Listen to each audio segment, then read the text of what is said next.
यह शरीर और कुछ नहीं, बस इकट्ठा की हुई चीजों का ढेर है। यह धरती का बस एक टुकड़ा भर है जिसे हमने उठा लिया है। हमने अपने शरीर के रूप में जो कुछ भी उठाया है, उसका हर एक कण, हर एक परमाणु हमें एक एक करके यहीं छोड़ना होगा। जब हम मन के बारे में बात करते हैं तो मृत्यु की प्रक्रिया में विवेक करने वाली बुद्धि भी यहीं छूट जाती है।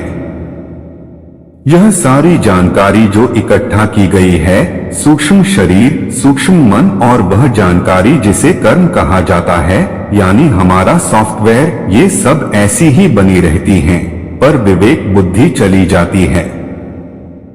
अगर आप अस्तित्व की सुखद अवस्था में जाते हैं तो हम इसे स्वर्ग कहते हैं। अगर आप अस्तित्व की दुखद अवस्था में जाते हैं तो हम इसे नर्क कहते हैं। ये दोनों कोई भौगोलिक स्थान नहीं है, बल्कि अनुभव के स्तर की वास्तविकताएं हैं। मान लीजिए कि आज आप कहीं पढ़ते हैं कि शेयर बाजार में मंदी है और आप सोचते हैं कि आपका बहुत नुकसान हो गया है। फिर भी अगर आपके पास पर्याप्त विवेक, बुद्धि और समझ हो तो आप सोचेंगे, ठीक है, मेरा इतना चला गया है, पर अभी भी मेरे पास इतना तो है। आज मुझे खुश रहना चाहिए। तो आप अपने आप को किसी और चीज में व्यस्त कर लेते हैं और खुश रहते हैं। अगर आपकी यह विवेक बुद्धि चली जाए तो आप मजबूरी में अवसाद या डिप्रेशन की स्थिति में आ जाएंगे। फिर जिस भी प्रकार की आपकी गुणवत्ता है, उसके रुझानों के हिसाब से ही आप व्यवहार करेंगे। जब कोई अपना शरीर छोड़ता है तो उसकी विवेक बुद्धि चली जाती है। उसके बाद आप सिर्फ अपने उन रुझानों के हिसाब से काम करते हैं जिस हिसाब से आपका सूक्ष्म शरीर और सूक्ष्म मन आपको चलाते हैं। और ये उस सॉफ्टवेयर पर निर्भर करता है जो आपके अंदर मौजूद है। चूंकि अब न तो विवेक बुद्धि रहती है, न ही कोई तमीज, व्यावहारिक ज्ञान, तो जिसका शरीर छूट गया है उसके मन में अगर आप सुखद अवस्था की एक बूंद भी डाल दें तो यह सुखद अवस्था लाखों गुना बढ़ जाती है। ऐसे ही अगर आप उसके मन में दुखद अवस्था की एक बूंद भी डालते हैं तो दुखद अवस्था भी लाखों गुना बढ़ जाती है। ये थोड़ा सा वैसा ही है जैसा छोटे बच्चों के साथ होता है। वे खेलने निकल जाते हैं तो जब तक इतने थककर चूर नहीं हो जाते कि आगे खेल ही न पाए, तब तक खेलते रहते हैं, क्योंकि ये व्यावहारिक ज्ञान उनमें नहीं होता कि कब रुकना चाहिए। मृत्यु के बाद व्यावहारिक ज्ञान पूरी तरह से गायब हो जाता है, एक बच्चे जितना भी नहीं रहता। तो तब आप मन में जो भी गुण डालते हैं वो लाखों गुना बढ़ जाता है। इसी अवस्था को स्वर्ग और नर्क कहा जाता है। अगर आप अस्तित्व की सुखद अवस्था में जाते हैं तो हम इसे स्वर्ग कहते हैं। अगर आप अस्तित्व की दुखद अवस्था में जाते हैं तो हम इसे नर्क कहते हैं। ये दोनों कोई भौगोलिक स्थान नहीं है, बल्कि अनुभव के स्तर की वास्तविकताएं हैं, जिनमें से होकर वह जीव गुजर रहा है जिसने अभी ही अपना शरीर छोड़ा है। ऐसी बहुत सी क्रियाएं हैं जिनसे आप किसी तरह से उस बिना व्यावहारिक ज्ञान वाले मन में सुखद अवस्था की, मधुरता की एक बूंद डाल दें जो लाखों गुना बढ़ जाए और वो जीव, सूक्ष्म शरीर खुद के बनाए हुए स्वर्ग में रह सके। मृत्यु के बाद की क्रियाओं के पीछे का मूल विचार यही है। मृत व्यक्ति का ध्यान रखना। ऐसी भी क्रियाएं होती हैं जिनसे मृत व्यक्ति की अगली यात्रा पर कम से कम कुछ असर डाला जा सके। इसी आधार पर सारी मृत्यु क्रियाएं बनी हैं। जब कोई मर जाता है तो पहला काम जो पारंपरिक रूप से लोग करते हैं वह है मृत शरीर के दोनों पैरों के अंगूठों को एक साथ बांध देना। यह बहुत महत्वपूर्ण है क्योंकि इससे मूलाधार को कुछ इस तरह से सख्त कर दिया जाता है कि उस जीवन को वहां से शरीर के अंदर फिर से प्रवेश न मिले। जो जीवन इस जागरूकता के साथ नहीं जिया है कि मैं यह शरीर नहीं हूँ, वो जीवन शरीर के किसी भी खुले भाग में से होकर फिर से शरीर के अंदर जाने की कोशिश करेगा, खास तौर पर मूलाधार से होकर। मूलाधार वह जगह है जहां जीवन शुरू होता है और शरीर जब ठंडा पड़ना शुरू करता है तब यही शरीर का आखिरी गर्म भाग होता है। जो जीवन इस जागरूकता के साथ नहीं जिया है कि मैं यह शरीर नहीं हूँ, वो जीवन फिर से शरीर के अंदर जाने की कोशिश करेगा, खास तौर पर मूलाधार से होकर। पारंपरिक रूप से हमने हमेशा ऐसा कहा कि किसी के मरने पर उसके शरीर को एक खास समय में जला देना चाहिए। इसका कारण यह है कि जीवन शरीर में वापस आने की कोशिश करता है।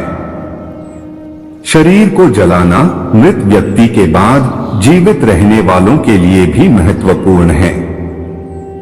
अगर आपके किसी एकदम प्रिय व्यक्ति की मौत हो जाए तो आपका मन उपद्रव करना शुरू कर देता है, यह सोचते हुए कि शायद कोई चमत्कार हो जाए और भगवान उसे वापस ले आए।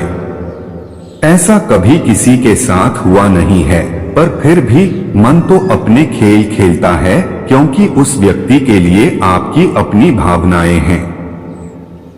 इसी तरह से जिस जीवन ने अपना शरीर छोड़ दिया है उसे भी लगता है कि वह शरीर में वापस आ सकता है। शरीर को जलाने का विज्ञान। अगर आप इस नाटक को रोकना चाहते हैं तो 1.5 घंटे के अंदर ही मृत शरीर को जला देना चाहिए। आजकल लोगों ने इस समय को 4 घंटे तक यह सुनिश्चित करने के लिए बढ़ा दिया है कि वह वास्तव में मर गया है। पर शरीर को जितना जल्दी हो सके ले जाना चाहिए। किसानों के बहुत से समाजों में मृत शरीर को दफनाने की परंपरा है क्योंकि वे ऐसा मानते थे कि उनके पूर्वजों के शरीर जिस मिट्टी में से आए थे उन्हें उसी मिट्टी में वापस जाना चाहिए जिसने उनका पोषण किया था। आजकल तो आप अपना खाना स्टोर्स में से खरीदते हैं तो पता ही नहीं कि ये आता कहां से है। तो अब दफनाने की विधि करना ठीक नहीं है। पुराने समय में जब वे मृत शरीरों को अपनी ही जमीन में दफनाते थे तो शरीरों पर नमक और हल्दी लगा देते थे जिससे वे जल्दी ही मिट्टी में मिल जाएं। शरीर को जलाना इसलिए भी बेहतर है क्योंकि इससे पूरा मामला ही खत्म हो जाता है। आपने देखा होगा कि जब किसी परिवार में किसी की मौत हो जाती है तो लोग रोते चिल्लाते रहते हैं, पर जैसे ही शरीर का अग्नि संस्कार हो जाता है वे शांत हो जाते हैं क्योंकि अचानक ही सबको यह सच समझ में आ जाता है कि अब सब कुछ खत्म हो चुका है। यह न सिर्फ पीछे रह जाने वालों के लिए ठीक है बल्कि उस जीव के लिए भी ठीक है जिसने अभी अभी शरीर छोड़ा है, क्योंकि जब तक शरीर था उसे लगता था कि वह वापस आ सकता है, पर अब कोई संभावना नहीं बचती। मृत्यु के बाद की क्रियाओं का महत्व। मृत्यु के बाद की क्रियाएं सिर्फ मृत व्यक्ति को उसकी आगे की यात्रा में मदद देने के लिए ही नहीं हैं, बल्कि ये पीछे छूट गए लोगों के लिए भी हैं, क्योंकि वह अगर अपने पीछे बहुत से अशांत दुखी जीवों को छोड़ गया हो तो उनका जीवन भी अच्छा नहीं रहेगा।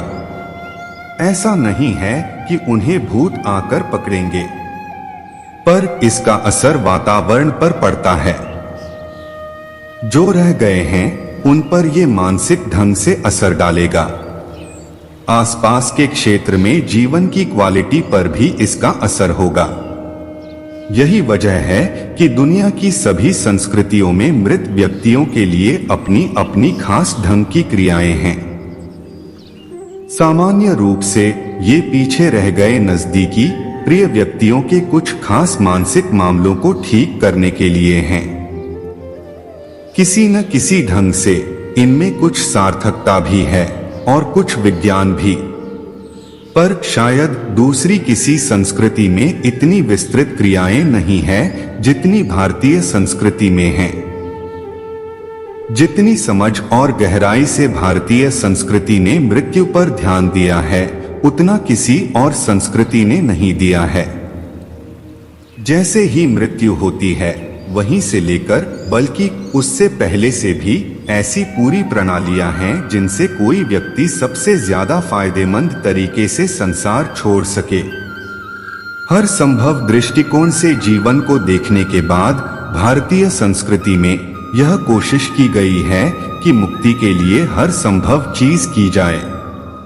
अगर मृत्यु होने ही वाली है तो वे उसका उपयोग भी किसी तरह से मुक्ति के लिए करना चाहते हैं। तो उन्होंने मर रहे व्यक्ति और मरे हुए व्यक्ति दोनों के लिए शक्तिशाली क्रियाएं बनाई हैं। अब तो ये क्रियाएं और ज्यादा महत्वपूर्ण हो गई हैं, क्योंकि धरती पर लगभग हर व्यक्ति बिना जागरूकता के जीवन की यांत्रिक व्यवस्था के बारे में बिना किसी समझ के मरने लगा है। पुराने दिनों में ज्यादातर लोग संक्रमण और रोगों से मरते थे, तो उनके लिए शरीर से परे का विज्ञान बनाया गया। जब वे शरीर में थे तो शायद घर के लोगों को पता ही नहीं चलता था कि उन्हें बीमारी क्या थी, या उन्हें सही इलाज ही नहीं मिलता था, या वे किसी और कारण से मर जाते थे।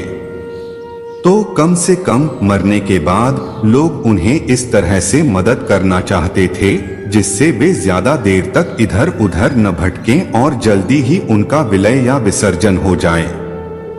इसी तरह से अंतिम संस्कार के पीछे का सारा विज्ञान विकसित हुआ।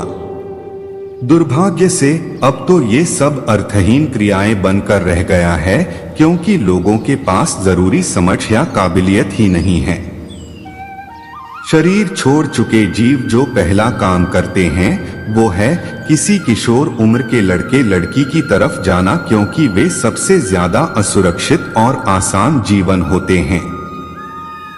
अगर हम मृत लोगों पर ठीक से ध्यान नहीं देते तो उस समाज के किशोरावस्था के बच्चों को बहुत परेशानी होती है। शरीर छोड़ चुके जीव जो पहला काम करते हैं वो है किसी किशोर उम्र के लड़के लड़की की तरफ जाना, क्योंकि वे सबसे ज्यादा असुरक्षित और आसान जीवन होते हैं। किशोरावस्था को आप पिघलती धातुओं जैसी अवस्था का मानवीय रूप कह सकते हैं, जब सिर्फ शारीरिक रूप से ही नहीं बल्कि हर तरह से जब विकास और बदलाव तेजी से हो रहे होते हैं, तो ऐसी अवस्था में जीवन बहुत जल्दी किसी भी तरह के असर में आ जाता है। अगर उनके आसपास कोई सकारात्मक या नकारात्मक ऊर्जा हो तो उसे किशोर उम्र के बच्चे सबसे जल्दी सोख लेते हैं। किशोर उम्र में लड़कों की तुलना में लड़कियां और ज्यादा आसानी से इस तरह की बातों की चपेट में आ जाती है। पर किशोरावस्था के पहले के बच्चे, खास तौर पर 8 से 10 साल तक की उम्र के बच्चे सामान्य रूप से इस तरह के प्रभावों में नहीं आते, उन पर ये असर नहीं करता। प्रकृति उनकी इस तरह से सुरक्षा करती है, तो आपको उन्हें ज्यादा सुरक्षा देने की जरूरत नहीं है।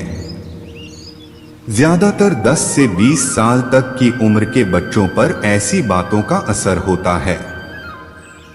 मैं जब असर होने की बात कर रहा हूं तो ये उनके हार्मोनल बदलाव या शराब नशीले पदार्थों के संदर्भ में नहीं है। ऐसा भी हो तो सकता है, पर यहाँ बात कुछ दूसरी तरह के असर के बारे में है जिनकी चपेट में ये बच्चे आ सकते हैं। आजकल आप देख सकते हैं कि किशोरावस्था में बच्चों को कितनी तकलीफों, समस्याओं का सामना करना पड़ता है। पुरानी पीढ़ियों में किशोरावस्था की इतनी समस्याएं नहीं थीं।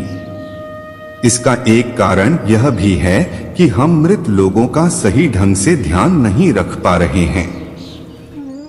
ये कुछ ऐसा है जैसे वो सॉफ्टवेयर इधर उधर भटक लटक रहे हैं और किशोर उम्र के बच्चे उनकी चपेट में आ जाते हैं। इसीलिए या तो जागरूकता पूर्वक जानने से या फिर अपनी समझ से सभी संस्कृतियों में लोग अपने किशोर उम्र के बच्चों के लिए एक सुरक्षात्मक वातावरण बनाते हैं।